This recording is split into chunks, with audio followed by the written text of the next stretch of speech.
Olá, amigos da PIB de Campo Mourão. Tudo bem com vocês?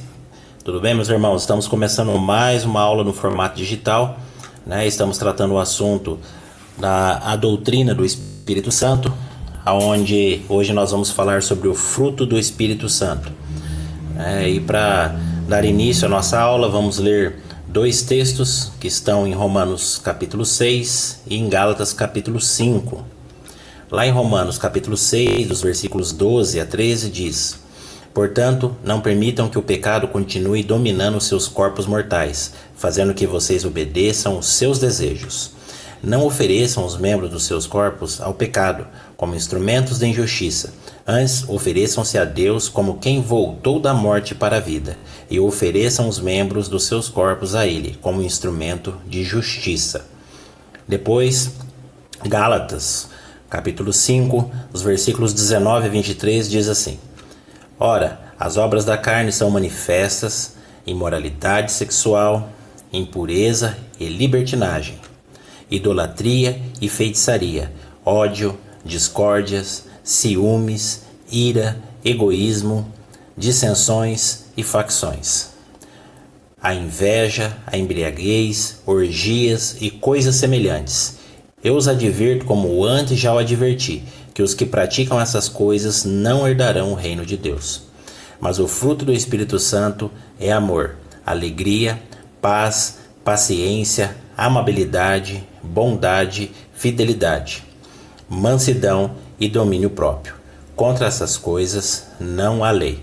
Então, antes da gente entrar no nosso tema, seria necessário nós lermos esses dois textos, né, aonde trata sobre o fruto do Espírito Santo e nos traz a luz do entendimento da palavra de Deus.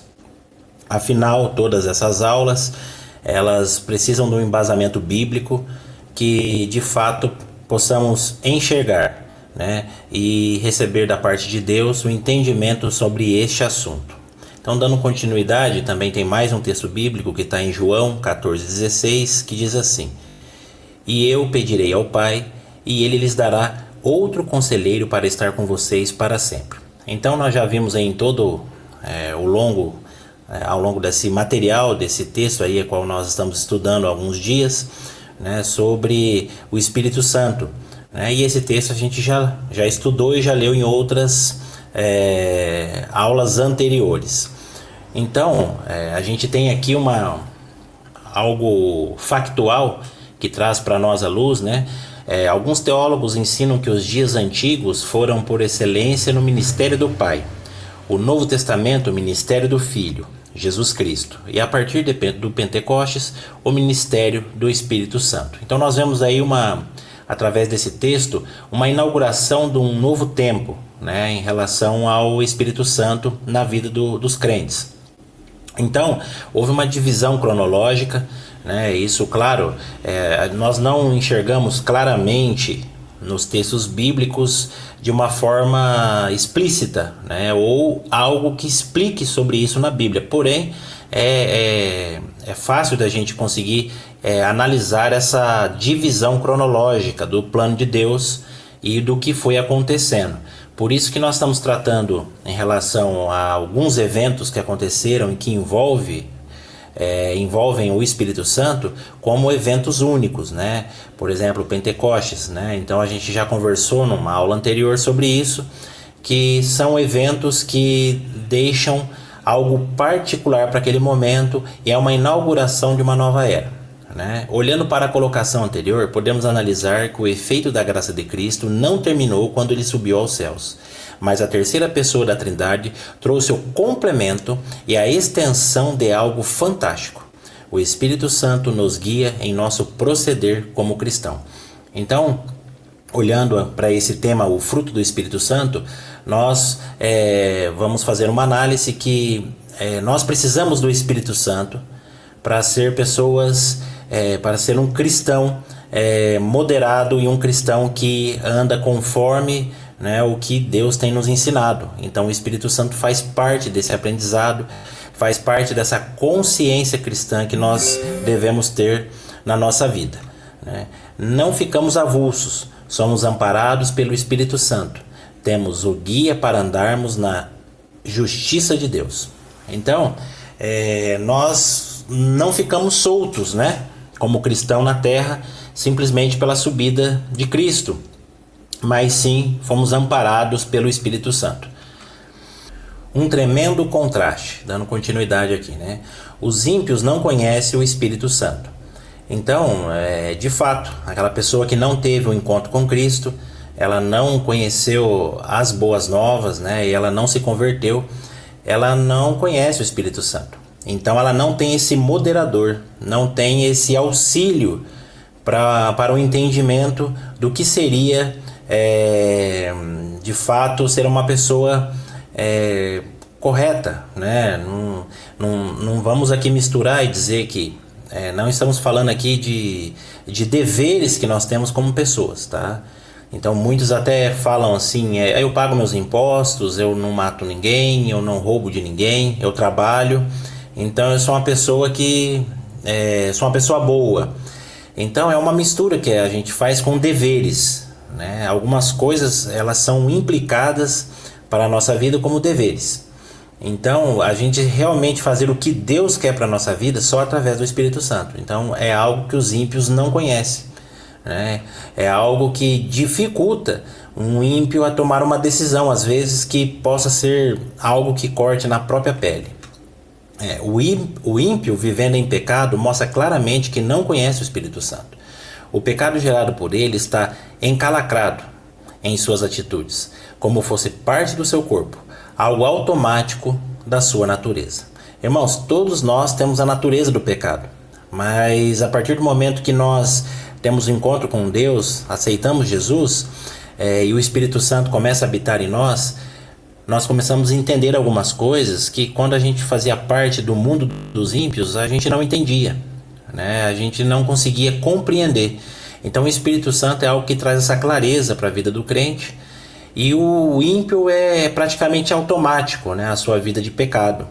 Até alguns já acham que nem é mais pecado cometer o que eles cometem, né? Então são pecados de diversas naturezas, a qual nós lemos ali anteriormente nos textos bíblicos, a qual nós já vimos aqui no estudo, né? As obras da carne, algo evidente no ímpio. A lista dessas obras lemos no texto bíblico citado anteriormente. Porém, temos crentes que andam lado a lado com as obras da carne. Não deixam o Espírito Santo guiar, mas ainda estão vivendo as velhas vontades do eu. Então, é o que a gente conversou aqui, né? Então a gente está classificando aqui simplesmente algo pesado para o lado do ímpio, mas nós temos também pessoas que se dizem crentes, pessoas que se dizem participantes, né, do reino de Deus, porém elas andam lado a lado também com os pecados da carne, né, com a obra da carne, que é tudo aquilo que nós já lemos aí no texto. Então, existem pessoas que eles ainda preferem fazer a vontade da sua própria carne, né? Não conseguiram se desvencilhar dos desejos carnais. Então, quando uma pessoa ela é habitada pelo Espírito Santo e ela vive ali a obra do fruto, ela corta na própria pele. Então ela já não começa mais simplesmente a obedecer somente à própria carne, né? Então quando a gente tem um contato com Deus, com o Espírito Santo, nós conseguimos entender o que significa isso, né? A obra da carne. As obras da carne estão em constante guerra. Elas lutam uma contra a outra, pois há quem diga contra o outro acusações, cometendo o estelionato moral. O que seria isso, meus irmãos? Então, a pessoa que vive simplesmente na obra da carne, é fácil acusar o pecado da outra pessoa, né? Então ela julga o outro que roubou alguma coisa, porém ela é adúltera. Ela julga o outro porque é adúltera, mas ela é ladra, ela rouba de alguém. Então assim, a gente vê uma constante guerra, e as pessoas têm essa questão, esse costume, porque muitos dos pecados eles são supostamente encobertos, né, pela sua particularidade. Porém, Deus sabe de todas as coisas. Então, perante aos olhos de Deus, isso é uma cobrança que não tem valor nenhum, né? Tem até aquele ditado popular que diz ladrão que rouba ladrão, 100 anos de perdão.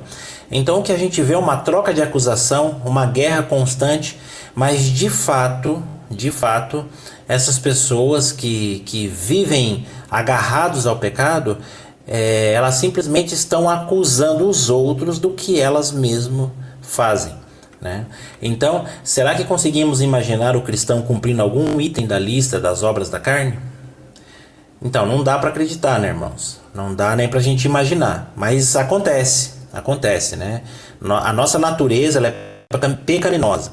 Então, se a gente não estar sempre alimentando o nosso espírito, através da palavra de Deus, a gente está sempre meditando nela, dificilmente a gente não cairá, né, em algum item ali da lista das obras da carne. Então é difícil a gente ver algum cristão cumprindo ali algum daqueles itens, porém, né, isso pode acontecer.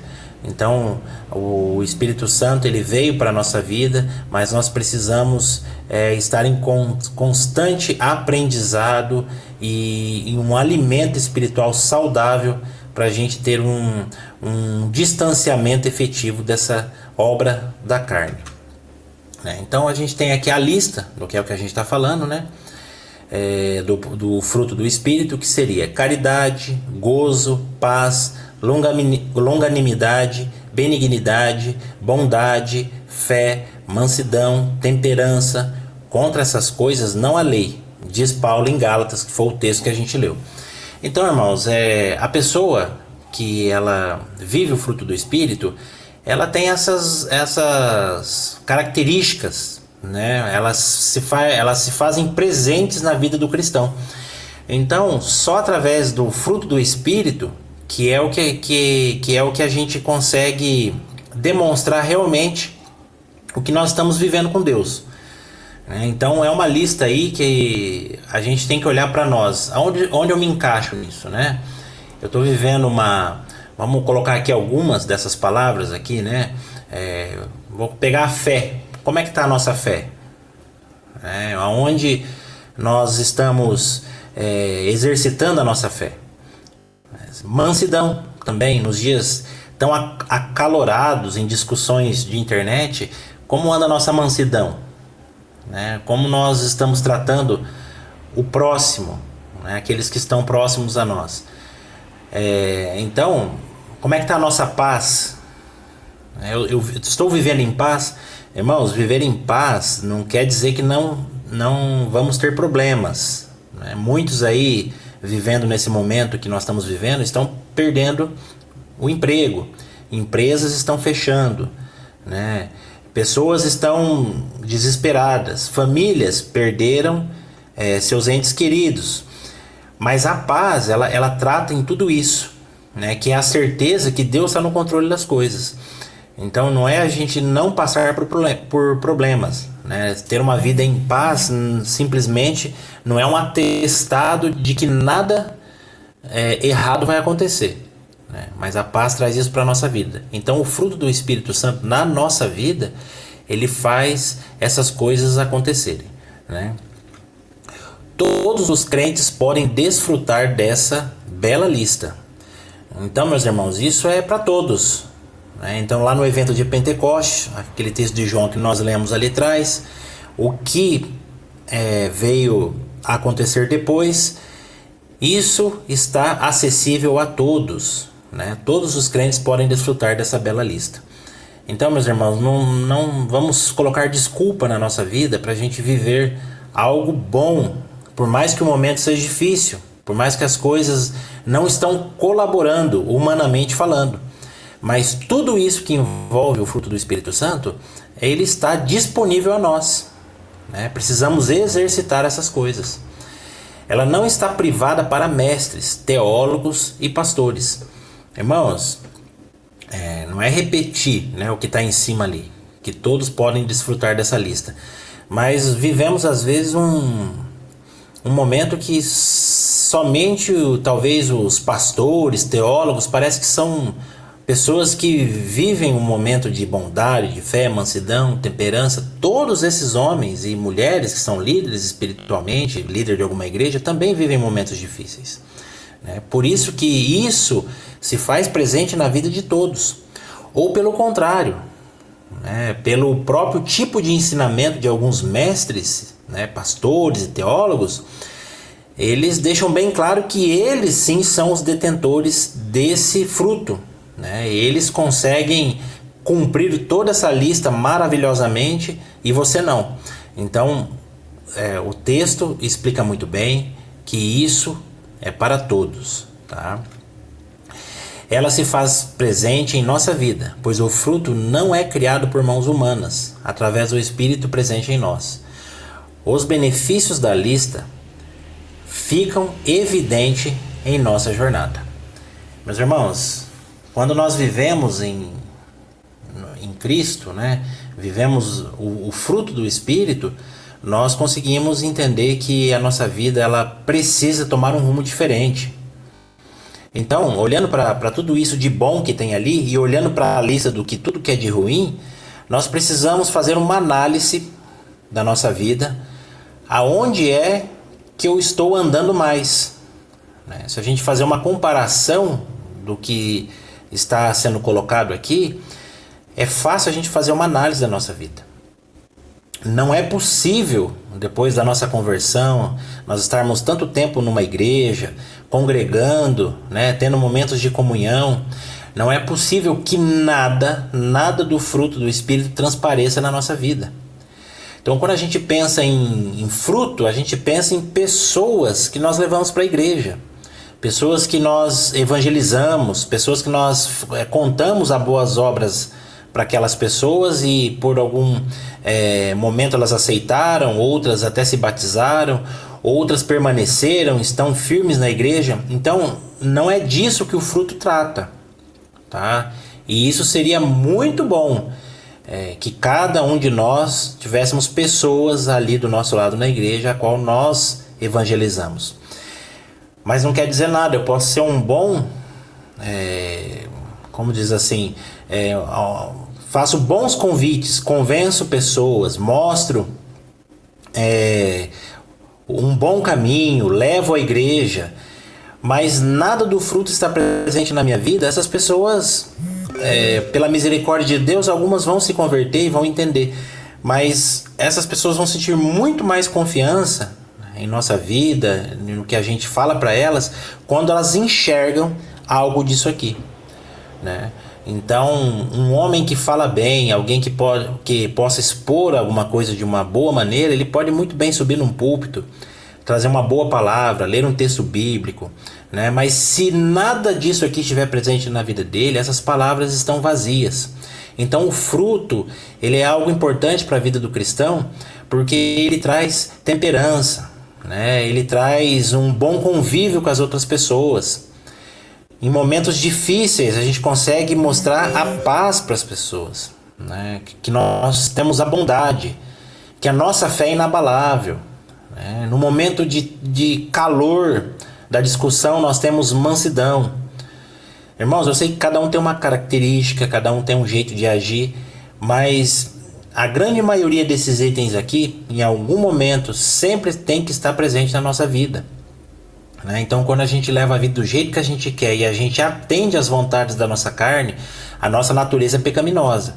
Então, irmão, vai dar errado, né? Vai ser algo difícil da gente cumprir, da gente testemunhar, e a nossa vida fica fútil falando em ser um cristão, né? Então, a gente vê muitas pessoas vazias, pessoas que não conseguem viver de fato o que Cristo nos ensinou, por causa de coisas bobas, né? Por causa do desejo da carne, que não é fácil, irmãos, a gente lutar contra a carne, tá?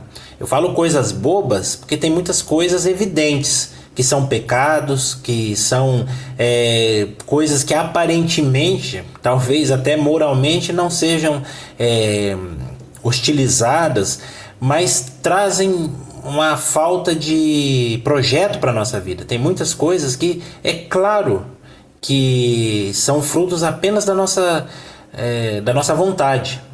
Mas quando nós colocamos tudo isso que nós aprendemos aqui nesse texto na frente, nós conseguimos de fato dar um bom testemunho através do fruto do Espírito. Quando o crente anda na presença de Deus e lhe obedece, Deus gera nele o fruto do Espírito com toda a beleza que Paulo escreveu. Irmãos, é indiscutível, né? Quando nós andamos na presença de Deus, Ele gera o fruto em nós, né? Então, o fruto do Espírito Santo é algo que vem de Deus. Irmão, você consegue fazer uma fruta? Você consegue... O máximo que eu e você possa conseguir é plantar alguma coisa. Plantar um pé de laranja, uma outra fruta, uma outra coisa que a gente possa plantar e nascer depois. Mas você não consegue gerar esse fruto, né? Ele é impossível da gente criar um fruto do nada, né? Por mais que a gente plantou aquela árvore ali, quem gerou o fruto foi Deus, né? Através daquela planta, né? Através daquele... Então o fruto do Espírito é algo gerado por Deus. Então não adianta você implantar na vida de alguém algumas coisas que a gente possa até viver e até falar, mas quem direciona e quem muda é Deus. Então, como esse fruto é criado por Deus na nossa vida, ele é algo perfeito, né? A beleza disso tudo é fantástico, é algo que a lei não pode destruir, né? Que é o texto que a gente leu agora há pouco aí, né? E chegamos ao fim aqui do nosso estudo. Espero que tenha sido algo abençoador da sua vida e da minha vida também. E que Deus esteja nos abençoando com essa aula de hoje.